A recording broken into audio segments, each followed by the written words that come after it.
you for inviting me to tell you my story today.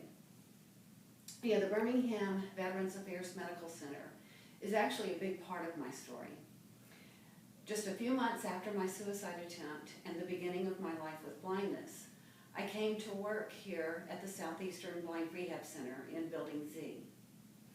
It was largely because of that work that I chose to go into the field of blind rehab as a professional. 20 years after working here as a volunteer, I walked back in the door as a member of staff and got to work for 5 years as the subject matter expert for the computer access training section. You'd think that a talk at a workshop concerned with blindness, depression, and suicide would go something like this. Woman becomes blind, woman becomes depressed, woman tries to kill herself. But that is so far from the truth of my story. I'm a Grits, a girl raised in the South. I grew up with horses and dogs and 20/20 vision. And I had a wonderful childhood. I grew up lacking nothing material. I was taught the value of hard work and to always be and do the best I could. My parents gave me a pony when I was 7, my first horse when I was 12.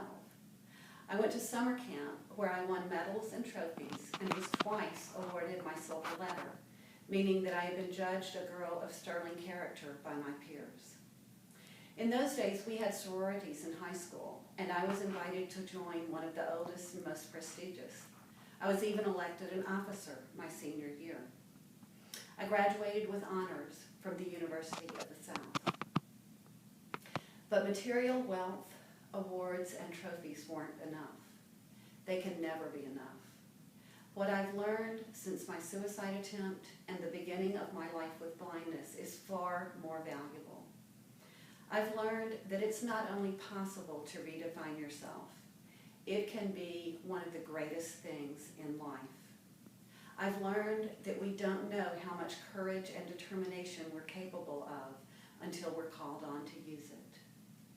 My story is a story of adjusting to change.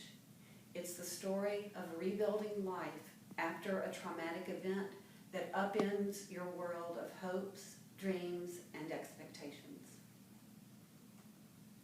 I was 22 when I graduated from college, and I got married 3 weeks later, the June bride thing. That marriage is the first time I can remember feeling truly unhappy. Marriage 1.0 ended in divorce after 2 years. Oh no, this was bad. This wasn't supposed to have happened. Next, I tried my hand at being a business professional, but I wasn't any better at that than I had been at marriage, and that too ended after 2 years. At the age of 26, with nothing to do and no income, I moved back in with my parents into the home where I had grown up. What had happened to the charmed life I was supposed to have led? Life was supposed to be lovely and rosy. Nothing bad was ever supposed to happen. And if something bad did happen, it couldn't be discussed or explored because that would make it real. Anybody who's ever been depressed will recognize this. I grew to hate the dawn. Dawn meant that I had to get out of bed and live another day. I'd lie there, staring up at the ceiling of my childhood bedroom, wondering what on earth would be worth getting out of bed to do. I had failed in marriage, I had failed in business, and now I was failing even to be able to get out of bed. For the previous 2 years, I had been an exercise rider for a federal judge. The judge owned a steel gray thoroughbred named Night Commander. My job was to keep the horse fit and in training for fox hunting. Night Commander had developed the habit of galloping out of control at any fence the judge directed him to jump during the hunt. I didn't see this behavior when I rode Night Commander for exercise, and the judge concluded it must be the excitement of the hunt that was the problem. He invited me to hunt Night Commander the second weekend in November to see if I could do something about it. On the morning I was to go to the hunt, I awakened to the familiar feeling of paralysis. What was wrong with me? I should have been excited. I should want to do this. I should be leaping out of bed in anticipation of a thrilling challenge. But I was none of those things. Eventually, I dragged myself out of bed and got myself together. When I arrived at the judge's home, I transferred my tag to the trailer, pausing to give Night Commander's nose a scratch before closing the trailer door. Then I got in the car and the judge drove us to the meet. As we pulled into the field, I saw the familiar sights.